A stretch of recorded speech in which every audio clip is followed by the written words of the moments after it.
Hey y'all, girl, it's me. Just not waking up. I had a really relaxing day. Update watch. Okay, Apple. Dang, girl, we gonna update the watch. I can honestly say, when you are like, I feel like a lot of people talk about like burnout, and it's, how do I even want to start this video? What's up? Let's just start there. What's up? How y'all doing? I was just thinking about mental exhaustion, burnout, being a black woman, and the expectations, and how we can't have mental health issues, and how we have to bear the brunt of so much. And I was even gonna write a column about this because I just feel like I've realized how colorism plays a certain role in societal expectations and familial expectations of black women. And I was just thinking to myself, I'm like, today was just one of those days. I was so burnt out over the weekend, like just working so much. I mean, just working, period. Like, it's very tiresome. But even looking back over my life, just severe burnout. And never really wanting to call the spade, like just really always being in the utmost denial about burnout, because it's just like, you want to see yourself as someone who's like strong, confident, capable. You can do all the things. You got the time, put me down on the list. I want to be the one who shows up. And it's like, I just realized how I just was so burnt out and so tired. And so now I'm in this season of rest. And, to just even take a season of rest is something you have to fight for. But Jesus commands it that we rest. And so burnout is a real thing. If you're experiencing it, it's a real thing. And if we're not mindful, we can really drive ourselves crazy. A lot of people talk about driving yourself crazy. When you're not taking care of your health, when you're not taking care of your mental, your physical, your spiritual, all these things, these really, really vital areas, you really can drive yourself crazy. Like, you absolutely can push yourself to a psychosis. So it's like, you really should be mindful of that. Now, everybody doesn't struggle with mental health in the same way, but I just know one thing I've just really noticed with black women, we just don't really have the time or the space to really sit and like be in that, especially if you are a mother. And that leads me to my next point in this video. I've always been the type of person that wanted to be an inspiration, that wanted to inspire.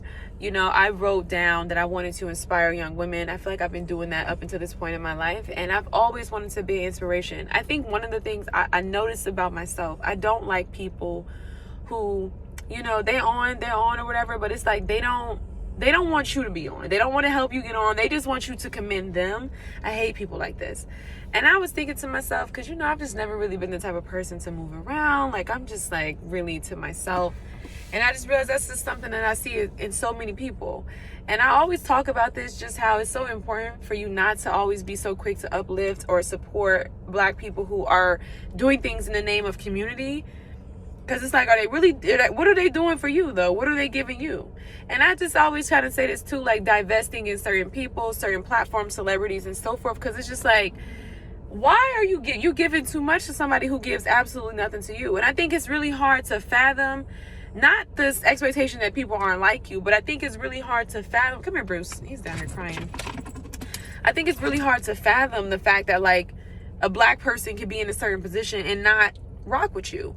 And I noticed that with so many people. Like, it's not really a matter, like, people don't really want to see you win. They just want you to support them winning. And that's why for so many people, it's like, it's nothing wrong with being in your own world. It's nothing wrong with like feeling yourself, doing your stuff, like popping off. Like, that's good. You earned that. Like, you earned that. You embraced that. But one thing I always noticed with society, with just so many different people, like,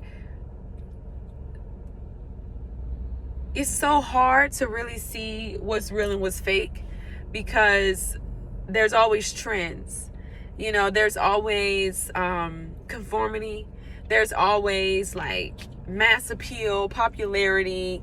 And it's just like right now, a lot of bandwagoning. And you have a lot of people who can just very easily fall into this because, you don't know.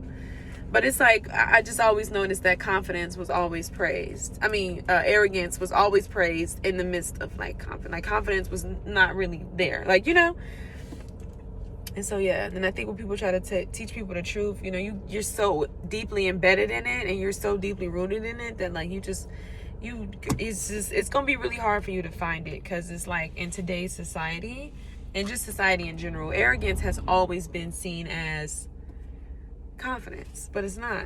It's quite frankly, it's so far from it. So anyway, I guess I was just getting on to say that, no, my life coach was telling me this: when somebody's an inspiration, they inspire you to take action. And it's like it fuels something inside of you. It's like a seed, it's a really really beautiful seed. When somebody motivates you, that's why you can get up, you can have a trainer, you can go to the gym, but then it's like they're just motivating you. So like it doesn't last. It's like it's hot in the moment, we're doing it, it's hot, it's da da da da, but then long term it doesn't last. It's very fleeting. Inspiration is something that comes from internal, so it's like you're really moved by your spirit. And a lot of people don't do that for y'all still supporting them. And I'm just here to hold you guys accountable and let you know, like, find people who make you feel good about yourself. Don't keep supporting people who like crap on you.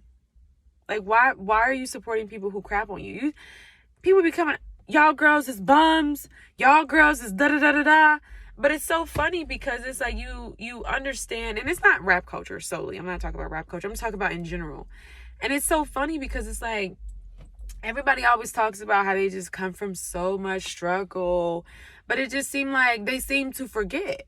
Like, I don't see how you could preach a certain thing and talk about a certain thing if make it make sense. Like, it's just not making any sense to me. You know what I mean? Like, it's not making any sense to me. Like, where is that? And I think that's always like a missing caveat with so many people. So it's like, because if you really came from that, you can never crap on that. And I really want to, how can you shit on that? How can you shit on that? And like, people be really supporting people that shit on them. That's not inspiring to you. You want everything she got. You know what I mean? And like, that's the way it's built, because that's how people are. They're not for you. Like, find people that inspire you to go get your own. Find people that uplift you and encourage you and put you on to where it's like you are feeling propelled to get your stuff together, and you're not coveting, and you're not envious, and you're not feeling jealous and down and out about yourself. Not many people can be a leader. Not many people can really inspire people towards a common goal or towards anything. It's a lot of talking heads today. And arrogance will always be leading the way, because confidence is a rare thing, and confidence really takes time. Like, you got to really put in the work to have some confidence. You can't buy it. You got to really, like, it's something that's seriously cultivated, and it takes time. That's why you see some people, they get older and they start moving a certain way because they're older now and they finally got that confidence. Some people, if you had it when you were younger, you had someone pouring into you as a child, then you have it. You know what I mean? You get a little bit older, you may see it kind of like, the fruition come into your life. Some people, hey, but that's the real thing. So my closing is this: find people who inspire you, people who make you feel envious and jealous and all that. And hey, these are your emotions, so you have to be accountable. Like, if you're a hater, it's okay. It's okay. It's okay. It's hard being on the bottom sometimes. It can be really hard because it's the way people treat you. You're not living within your potential. Sometimes you don't even have the resources, the means. You don't know which way to go. It's hard. Okay? So I understand. But for the most part, people who just, make you feel worse about yourself, people who put you down, people who don't inspire you, these are people you need to stop supporting. I never wanted you're never going to look at me. I mean, unless you're just a hater. You know what I mean? But you're never going to look at me in envy, because I want to inspire you. Like, I'm not here to make you feel bad about yourself. I'm not here to make you feel like you need to be da da da da da. Like, I'm here to let you know, like, listen, you can be you and be the shit. That's my message. So find people who inspire you, because not everybody can do that.